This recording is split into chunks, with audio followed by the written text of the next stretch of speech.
Media మిత్రులకు నమస్కారం. ఈ పత్రికా సమావేశంలో సహచార మంత్రివర్గ సభ్యులు, planning commission vice chairman, Singareni సంస్థకు సంబంధించిన అధికారులు, సింగరేణి సంస్థకు సంబంధించిన కార్మిక సంఘాల నాయకులు ఈ పత్రికా సమావేశంలో పాల్గొనడం జరిగింది. అత్యవసరంగా మంత్రివర్గ సమావేశానికంటే ముందే ఈ పత్రికా సమావేశాన్ని ఏర్పాటు చేసి నాడు తెలంగాణ రాష్ట్ర సాధన ప్రక్రియలో అగ్రభాగాన నిలబడి తెలంగాణ ఉద్యమాన్ని పతాక స్థాయికి తీసుకెళ్లింది సింగరేణి గని కార్మికులు. సింగరేణి గని కార్మికుల యొక్క శ్రమ, వాళ్ళ పోరాట పటిమ తెలంగాణ రాష్ట్ర సాధనలో అత్యంత క్రియాశీలకమైన ప్రత్యేకమైన పాత్ర పోషించడం జరిగింది. అలాంటి సింగరేణి సంస్థ గత సంవత్సరం మొత్తం సంస్థ యొక్క ఉత్పత్తులు, వ్యాపారానికి సంబంధించి వాళ్ళు పొందిన లాభాలు, దానికి సంబంధించి దసరా ముందు ఈ లాభాలలో వాళ్లకు వాటాలను పంచడం ద్వారా సింగరేణి గని కార్మికుల యొక్క కుటుంబాలలో ఆనందాన్ని చూడాలన్న ఆలోచనతోని రాష్ట్ర ప్రభుత్వం, సింగరేణి సంస్థ యాజమాన్యం వాళ్ళకు బోనస్ ప్రకటించాలన్న ఒక మంచి ఆలోచనతోని ఈరోజు మా ఉప ముఖ్యమంత్రి బట్టి విక్రమార్క గారు ప్రతిపాదన తీసుకొని రావడం జరిగింది. వారి ప్రతిపాదన మేరకు సింగరేణి కార్మికులకు బోనస్ను ప్రకటించడానికి ఇక్కడ మంత్రివర్గ సభ్యులు, ఆ ప్రాంత శాసనసభ్యులు అందరం కూడా ఈ పత్రికా సమావేశంలో మీ ముందుకు రావడం జరిగింది. దీనికి సంబంధించి పూర్తి వివరాలను పాత్రికేయ మిత్రులకు వివరించాల్సిందిగా ఉప ముఖ్యమంత్రి బట్టి విక్రమార్క గారికి సూచన చేస్తాం.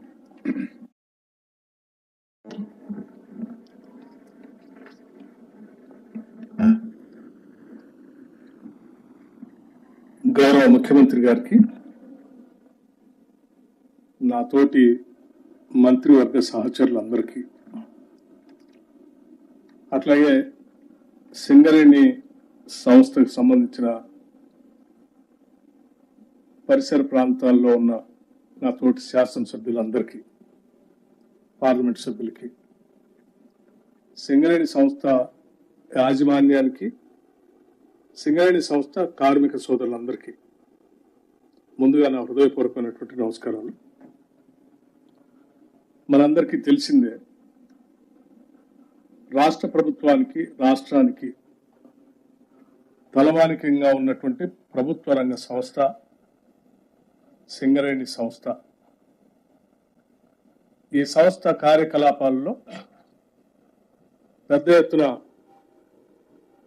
కార్మికుల శ్రమశక్తి వలన ప్రొడక్షన్ పెంచుతూ, తద్వారా రాష్ట్ర ప్రభుత్వానికి సంబంధించినటువంటి విద్యుత్ శక్తి ప్రాజెక్టులకే కాకుండా ఇతర సంస్థలకి, పరిశ్రమలకి, ఇతర రాష్ట్రాలకు కూడా బొగ్గును ఎగుమతి చేస్తూ తెలంగాణ రాష్ట్రానికి పేరు ప్రఖ్యాతులు తీసుకొస్తున్నటువంటి సింగరేణి యాజమాన్యం కార్మికుల యొక్క శ్రమని, వారు సాధించినటువంటి లాభాలని కార్మిక సోదరులకు పంచేటువంటి ప్రక్రియ రాష్ట్ర ప్రభుత్వం చాలా సంతోషంగా ఈరోజు ప్రకటిస్తూ ఉంది. రాష్ట్ర ప్రభుత్వం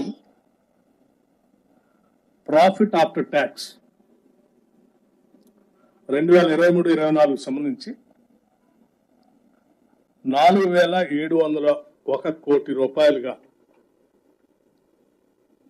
ప్రకటిస్తూ, దీనిలో సింగరేణి సంస్థ, ఆ సింగరేణి సంస్థలో పనిచేస్తున్నటువంటి యాజమాన్యంతో పాటు కార్మిక సోదరులు వారి భవిష్యత్ తరాలు కూడా ఇదే రకంగా పెద్ద ఎత్తున ఉపయోగపడాలనేటువంటి ఆలోచనతో సింగరేణి వ్యవస్థని కూడా విస్తరిస్తూ కొంత పెట్టుబడి పెట్టే కార్యక్రమాన్ని కూడా ఈ సందర్భంగా తీసుకుంటాం. ఆ పెట్టుబడికి సంబంధించి ఇన్వెస్ట్మెంట్ 2,289 కోట్లు పోగా 2,412 కోట్లని 33% లెక్క 796 కోట్లని కార్మికులకి అంటే ఉద్యోగస్తులకి సరాసరి అనే యావరేజ్ 1,90,000 రూపాయలుగా 1,90,000 రూపాయలుగా పంచేటువంటి కార్యక్రమాన్ని ఈ సందర్భంగా ముఖ్యమంత్రి గారి సమక్షంలో యావత్ మంత్రిమండలి మొత్తం సింగరేణి యాజమాన్యంతో కలిసి ఇప్పుడు ప్రకటిస్తా ఉన్నాం. దీనికి మేమంతా చాలా సంతోషిస్తా ఉన్నాం. ఇంత పెద్ద ఎత్తున పంచుతున్నాం. గత సంవత్సరం కార్మికులకి 1,80,000 పంచితే ఈ సంవత్సరం అదనంగా 1,70,000 పంచితే ఈ సంవత్సరం అదనంగా ఇంకొక 20,000 కలిపి 1,90,000 పంచుతా ఉన్నాం. ఇది 20,000 అదనంగా మనం ఈ సంవత్సరం కార్మికులు పంచుతాము. ఇది కాకుండా కూడా ఇంకా కార్మికుల భవిష్యత్తు కోసం పెద్ద ఎత్తున సింగరేణి సంస్థ చేత విస్తరించడానికి తీసుకోవాల్సిన చర్యలు కూడా చేపడతా ఉన్నాం. దీంట్లో ఇంకా గొప్ప విషయం ఏంటంటే మొట్టమొదటిసారి ఈ సింగరేణి సంస్థలో పనిచేస్తున్నటువంటి ఉద్యోగస్తుల సంఖ్య 41,837 మంది. 41,837 మంది పర్మనెంట్ ఎంప్లాయీస్ ఉంటే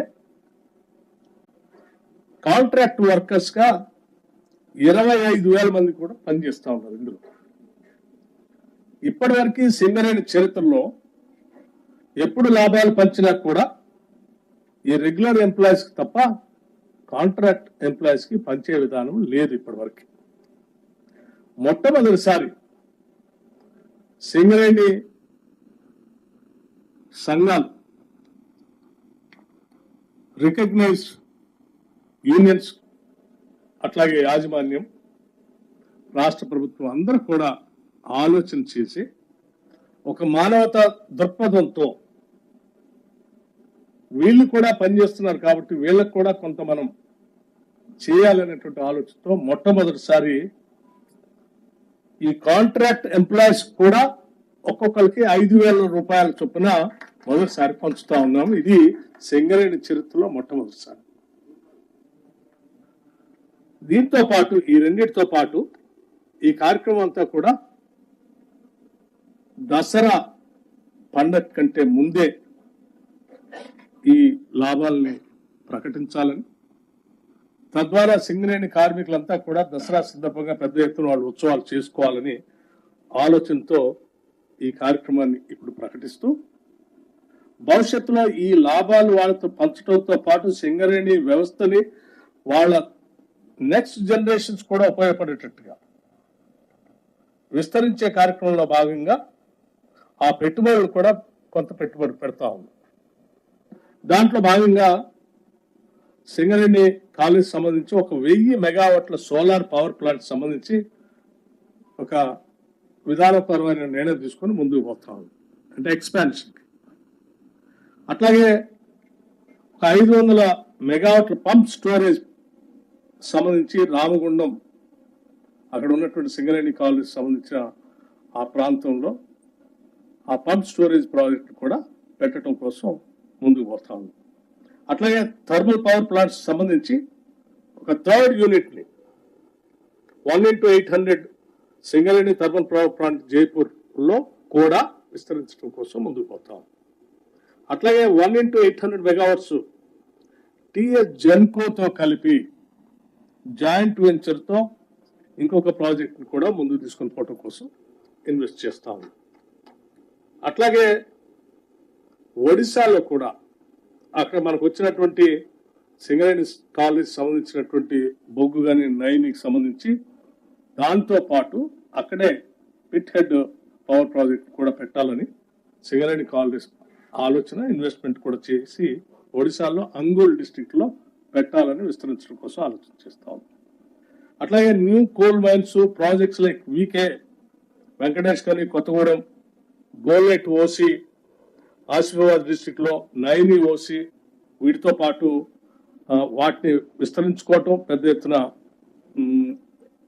ఇన్వెస్ట్ చేయటం, అట్లాగే infrastructure facilities like construction of coal handling plants mines దగ్గర, new residential schools for employees children కి, integrated residential school for employee children కి, upgradation of medical facilities at SCCL area hospitals లో, establishment of cath lab లాంటి, అట్లాగే multi super speciality hospital Hyderabad లో Singareni employees సంబంధించి ఇవన్నీ కూడా చేయాలని ఆలోచన చేస్తాం. ఒక పక్కన వ్యాపారాన్ని విస్తరించుకుంటూ, ఇంకో పక్కన వెల్ఫేర్ యాక్టివిటీస్ చేస్తూ, ఇంకో పక్కన లాభాలని గత సంవత్సరం కంటే ఇంకొక 20,000 ఎక్కువగా కార్మికులు పంచుతూ, చివరి కాంట్రాక్ట్ లేబర్ కూడా ఇంకో 5,000 పంచుతూ ఈ సంవత్సరం సింగరేణి ఒక మంచి నిర్ణయం తీసుకున్నందుకు రాష్ట్ర ప్రభుత్వం తరఫున వారిని కూడా నిన్ను యాజమాన్య అభినందిస్తూ, ముఖ్యమంత్రి గారికి, కేబినెట్ మంత్రులందరికీ కూడా ఇన్ని విజయాలు సాధించడానికి వారందరూ సహకరించినందుకు వారికి, అట్లాగే ఆయా పరిసర ప్రాంతాల్లో ఉన్నటువంటి శాసనసభ్యులకి,